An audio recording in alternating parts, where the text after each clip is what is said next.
ശന്തനുവും ഗംഗയും. കുരുവംശത്തിലെ ധീരനും നീതിമാനുമായിരുന്ന രാജാവായിരുന്നു ശന്തനു.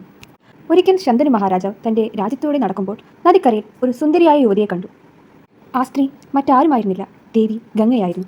അവളെ കണ്ട മാത്രയിൽ തന്നെ ശന്തനു മഹാരാജാവിന് അവളോട് പ്രണയം തോന്നി. മഹാരാജാവ് വിവാഹ അഭ്യർത്ഥന നടത്തുകയും ചെയ്തു. എന്നാൽ ആ യുവതി മഹാരാജാവിന് മുന്നിൽ ഒരു നിബന്ധന വെച്ചു. ആ നിബന്ധന ഇപ്രകാരമായിരുന്നു: അവൾ എന്തു ചെയ്താലും മഹാരാജാവ് അവളെ ചോദ്യം ചെയ്യാനോ തടയാനോ പാടില്ല. അങ്ങനെ തടയുകയാണെങ്കിൽ ആ നിമിഷം അവൾ മഹാരാജാവിനെ ഉപേക്ഷിച്ചു പോകുന്നതാണ്. പ്രണയത്തിൽ മുങ്ങി നിന്നിരുന്ന മഹാരാജാവ് അവളുടെ നിബന്ധന അംഗീകരിച്ചു.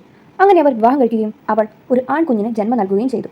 പ്രസവിച്ച ഉടനെ തന്നെ അവൾ ആ കുഞ്ഞിനെയും കൊണ്ട് നദിക്കരയിലേക്ക് ചെന്നു. അവിടെ വെച്ച് ആ കുഞ്ഞിനെ വെള്ളത്തിൽ മുക്കിക്കൊന്നു.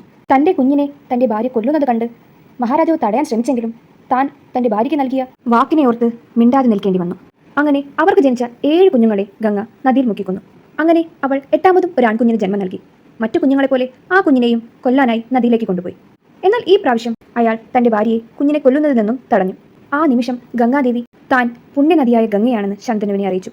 താൻ കൊന്ന 7 കുട്ടികളും ശാപം കിട്ടിയ അഷ്ടവസ്തുക്കളാണെന്നും അറിയിച്ചു. 8ാമത്തെ കുഞ്ഞിനെ കൊല്ലാൻ കഴിയാത്തതിനാൽ അവന് മാത്രം ശാപമോക്ഷം ലഭിച്ചില്ല. ഗംഗ തൻ്റെ മകന് ദേവവ്രതൻ എന്ന നാമമാണ് നൽകിയത്.